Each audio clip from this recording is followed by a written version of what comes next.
बिस्मिल्लाहिर्रहमानिर्रहीम। एल्गोरिथम्स के अंडर में क्रॉस ओवर पॉइंट की अहमियत तो हम जान चुके हैं। अब हम आज डिस्कस करेंगे कि क्रॉस ओवर पॉइंट को कैलकुलेट करने के दो डिफरेंट मेथड्स कौन कौन से हैं। तो यहाँ पर हमें एक इक्वेशन दी हुई है, F of N is equal to 3n² plus 2n+4।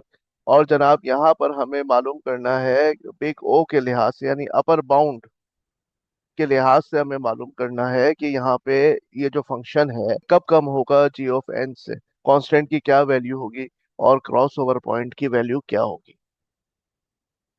तो इस फंक्शन के लिए जब हम इसको ये लिखेंगे कि F of N big O of G of N, और जब हम इस बिग ओ को चेंज करेंगे तो यहाँ पर आ जाएगा सबसे पहले हमारे पास लेस और इक्वल, और यहाँ पर हमारे पास कांस्टेंट आ जाएगा जी ऑफ एन के साथ। तो ये रहा हमारा F of N less than और equal to C of G of N. ठीक है। अच्छा, अब हम सिलसिला ये करेंगे कि ये कांस्टेंट मालूम करने के लिए हम एक डिफरेंट सी अप्रोच अपना रहे हैं। देखें, पहले हम लोग क्या करते थे कि 3n² से बड़ा एक 4n² ले लेते थे। लेकिन होता ये था कि हमारा क्रॉस ओवर पॉइंट आने में देर लगती थी, क्योंकि ये फैक्टर्स भी तो कंट्रीब्यूट करते थे ना, ये फैक्टर्स भी तो कंट्रीब्यूट करते थे। तो अब हमने क्या किया, इन सबको एक ही बना लिया, यानी जो हाईएस्ट पॉलिनोमियल डिग्री है उसी के तहत हमने ये सबको एक ही रंग में रंग दिया, यानी तो हमने सबको n² ही कर दिया, यानी कि 2 को भी n², 4 को भी n²। अब तो किसी सूरत में भी ये फंक्शन जो लेफ्ट वाला है बड़ा हो ही नहीं सकता थोड़ी सी देर के लिए भी। अब ये सब आप प्लस करें, 3 + 2 5 हो गया, 5 + 4 9, तो 9n², तो कांस्टेंट हमारा हो गया 9। ठीक है, बहुत देर से आ रहा है, पहले हम बड़ी जल्दी ले लेते थे, यहाँ 3 था तो फौरन 4 ले लेते थे। लेकिन अब हमने कांस्टेंट जो है बड़ा ले लिया है, ऐसा बड़ा ले लिया है कि अब हमारे पास क्रॉस ओवर पॉइंट बिल्कुल शुरू ही में ये फंक्शन जो है लेफ्ट वाला वो छोटा रह जाए राइट वाले फंक्शन से। तो कांस्टेंट 9 ले लिया है हमने। अब हमारे दाहिनी बात है क्रॉस ओवर पॉइंट, तो जनाब पहली वैल्यू पर ही ये फंक्शन दोनों हो जाएंगे बराबर, करीब करीब, और उसके बाद फिर जो राइट वाला फंक्शन है वो ऊपर ही रहेगा। समझ गए आप मेरी बात? तो हमने यहाँ पर सबको n² बना दिया, जो राइट पे थी ना जगह, वहां पे कांस्टेंट मालूम करने के लिए सबको n² बना दिया। अब आप बताएं ना कि 2n is less then, 2n जो है वो तो लेस देन ही रहेगा ना 2n² से, और 4 तो कहीं पता नहीं कितना ही कम रहेगा 4n²। तो अब राइट वाली एक्सप्रेशन काफी बड़ी हो गई है लेफ्ट के मुकाबले में, कांस्टेंट बड़ा आ गया है। तो क्रॉस ओवर पॉइंट हमारा फिर क्या हो जाएगा ऐसी सूरत में 1। तो इस मेथड में जहां पर हम सारे जो हमारे दूसरे एक्सप्रेशन के कंपोनेंट्स हैं उन सबको, जो हाईएस्ट हमारे पास पॉलिनोमियल डिग्री होती है उसी के रंग में रंग देते हैं, तो फिर ऐसे में क्रॉस ओवर पॉइंट जल्दी हम इसको 1 ही ले लेते हैं। हाँ, दूसरे मेथड में हम ये कहते हैं कि हम एक बड़ा ले लेते हैं जनाब, यानी यहाँ पर अगर हमारे पास ये वही इक्वेशन है जो लास्ट में भी हमने देखी है, दूसरा मेथड दूसरा है। अब यहाँ पे 3 है तो यहाँ पर हमने ले लिया 4n²। जो मेरी लास्ट वीडियो है ना अंडरस्टैंडिंग क्रॉस ओवर पॉइंट, उसमें यही मेथड है कि यहाँ 3n² हमने ले लिया 4n²।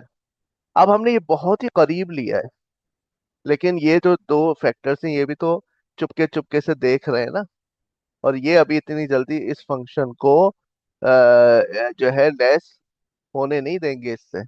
आपने तो सिर्फ इसके हिसाब से इसको 4 किया है ना, अब ये दोनों भी तो बैठे हैं, इसमें भी एक जो एक्सप्रेशन का एक फैक्टर है, इसमें भी तो एन आ रहा है। तो अब यहाँ पे सूरत हाल क्या हो जाएगी जनाब, अब तो हमें देखना पड़ेगा वैल्यू रख रखे कि जनाब क्रॉस ओवर पॉइंट कहाँ आएगा, कहाँ कौन सी वैल्यू ऐसी आएगी जिसके बाद लेफ्ट वाला फंक्शन छोटा हो जाए राइट वाले से।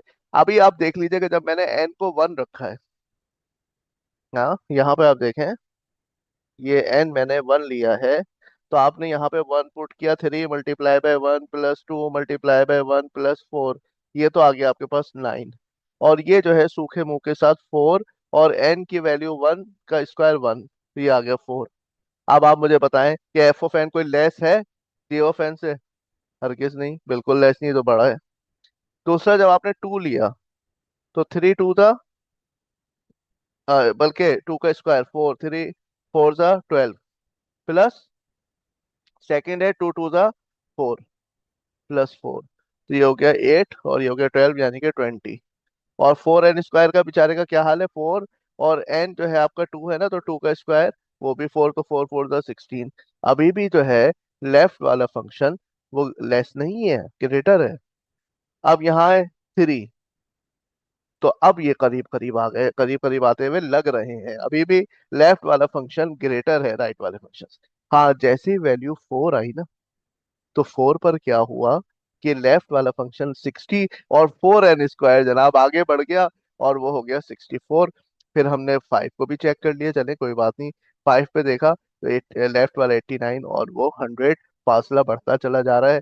और 4n² अब तेजी से आगे की तरफ बढ़ता हुआ नजर आ रहा है as compare to the left one.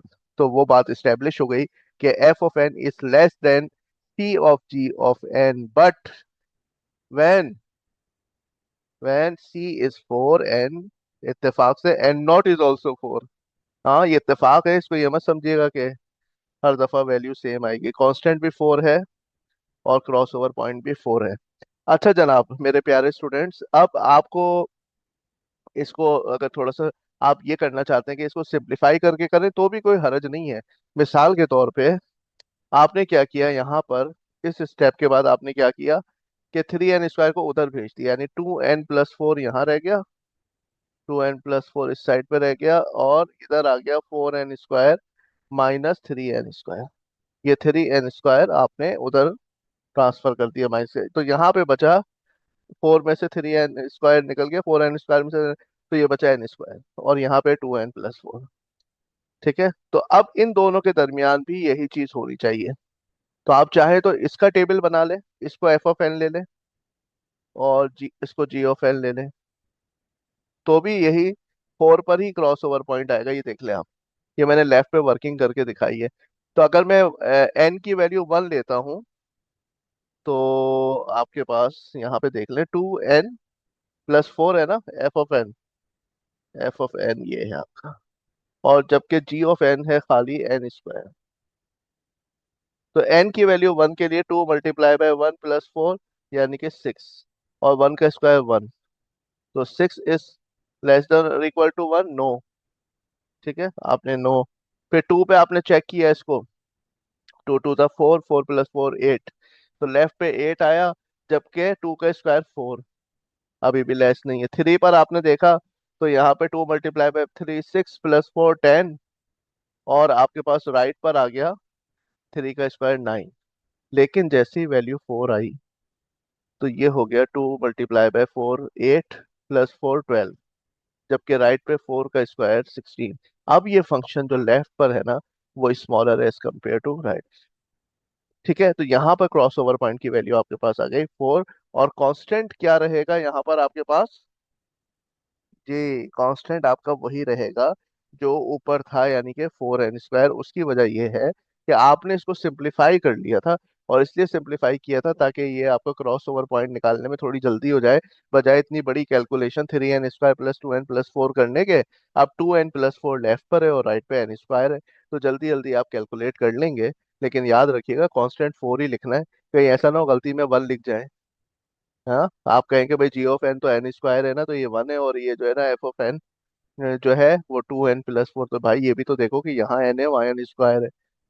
ये ठीक है, ये तो सिर्फ सिंप्लीफिकेशन की है आपने, सिर्फ सिंप्लीफिकेशन की है। कांस्टेंट वही रहेगा 4, और क्रॉस ओवर पॉइंट जो है वो 4 रहेगा। तो कांस्टेंट आपने पहले ही स्टेब्लिश कर लिया था ना 4, उसी पर तो आपने कैलकुलेशन की थी, 3n² को दूसरी साइड पे भेजा था। तो ये गलती मत कीजिएगा कि इसको आप 1 लिख दें खुदा ना खास्ता। ठीक है, तो सी आपका 4 ही रहेगा, और एन नॉट जो है वो भी 4 ही रहेगा। कैलकुलेशन में थोड़ी आसानी जाएगी। तो मेथड 2 में भी 2 तकसीम है आपके पास, जैसा आपका दिल चाहे। ओरिजिनल फंक्शन के साथ आप टेबल बना के कैलकुलेट करना चाहें, that is also well and good. ठीक है, थैंक यू वेरी मच।